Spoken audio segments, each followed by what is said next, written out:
Now, before we begin discussions on regulating content on the internet, let us recognize that Canada has 38 million regulators. They are called customers. They are the people who decide what they watch. With the click of the mouse, they can choose the content that serves their interest. For the same reason, today, now more than ever, the ability to produce unique and diverse content is greater than ever before.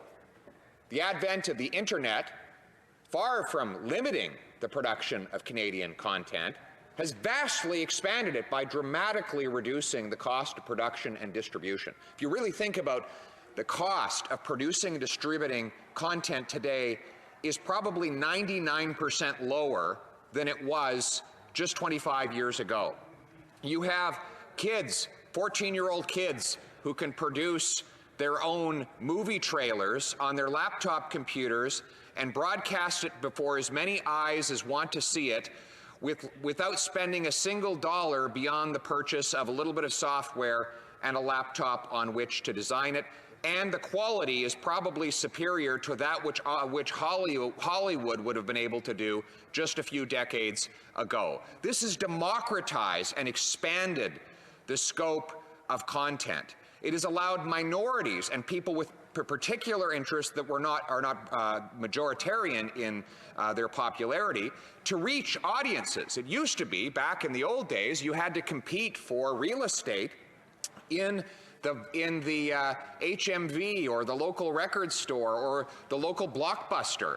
And if you were not among the top 50, you didn't get that real estate. And so even if your product was interesting to, say, 3% of the public, you couldn't sell it to anybody because you had no means to get it to them and because you could not generate the capital to produce it in the first place. So let us start by acknowledging that the changes to which this bill proposes to respond are actually good changes. They are democratizing changes. They spread out power and diversity, which is something that we should allow and that freedom provides. Now, this government seeks to extend its reach, broaden its tentacles into the internet. Let me quote, "Hear, hear," says the Liberal member across the way.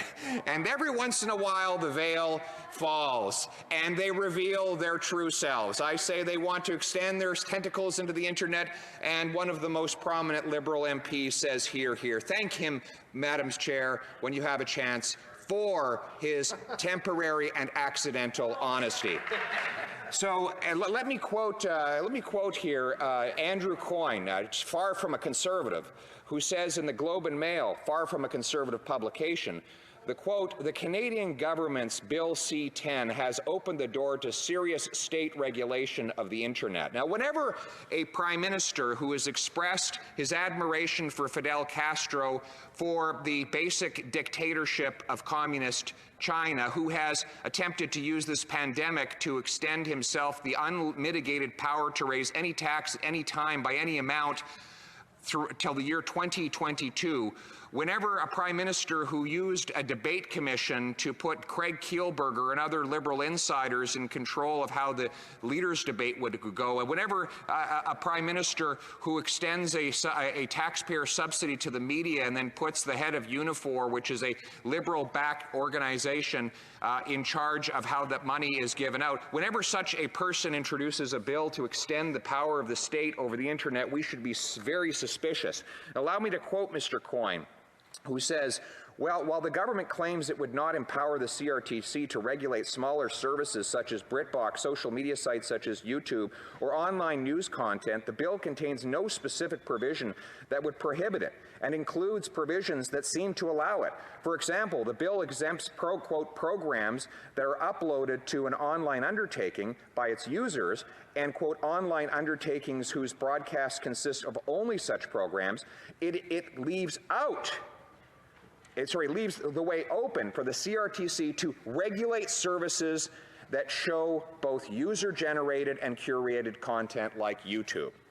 So, what that means is we're opening the door for the CRTC to regulate the kinds of things that everyday Canadians produce and upload onto the internet. We are allowing CRTC, which is an already overly powerful bureaucracy of nameless, faceless government authorities, to potentially extend their regulation into what content people put on the internet. Now, it's no surprise the Prime Minister would want to limit and regulate that kind of content. Often, that kind of independent material uploaded to the internet by everyday Canadians is the only place he faces, outside of this House, where he faces real criticism. He is not protected by the adoring glow of his supporters in the press gallery.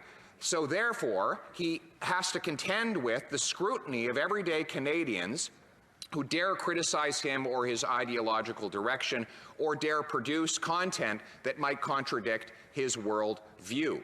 So the government refuses to clearly circumscribe the power of the CRTC, and it opens the door for that power to be extended. We can only assume that that was designed for the very purpose of extending more control over what Canadians watch, read, hear, and produce. That, Madam Chair, is further compounded by the fact that the bill allows the Cabinet order-making power over the CRTC to direct how it will apply these brand new powers. Powers that the member across the way is salivating over right now. Powers that he said, here, as soon as I suggested that he might have them. Madam Chair, we live in a free country. Everyday, ordinary Canadians should be allowed their own megaphone, and the only limit on how loud and how vast their voices are heard should be whether people choose to listen to them. The ability of everyday Canadians to decide what they like by voting with their click. That is the kind of liberty that we should extend to the Canadian people. And in the marketplace of ideas, there is no role for state coercion and intimidation. There is no role for nameless, faceless government bureaucrats to decide who is heard and who is not. The everyday Canadian people should have the freedom to do that for themselves. And so if we are here on this side of the House of Commons are the only ones to stand up for free speech, then I think that there are a lot of Canadians out there who will stand with us. And we know that we have in the Prime Minister someone who does not believe in free speech. He was asked about free speech, actually, after a French newspaper was the victim of a terrorist attack, and he said whether or not that publication should have freedom of expression. And he said, but freedom of expression is not unlimited, as if to suggest that the attack against that publication was somehow justified on the grounds that the publication had improperly exercised freedom of expression, and that the state ought to have the ability to limit that expression. He then backed down, by the way. He came into the House of Commons, reversed himself completely, swallowed himself whole, realized how much he had humiliated himself by revealing his real thoughts to the Canadian people. But every time this Prime Minister attempts to extend control over what we see, hear, read, and produce, we ought to remember that we ought to view the proposal through the lens of a man who believes in a strong state control over its citizens. We on this side of the House will stand for the ancient liberties that we have inherited from our ancestors and which we hope to bequeath to those that come after us. Thank you.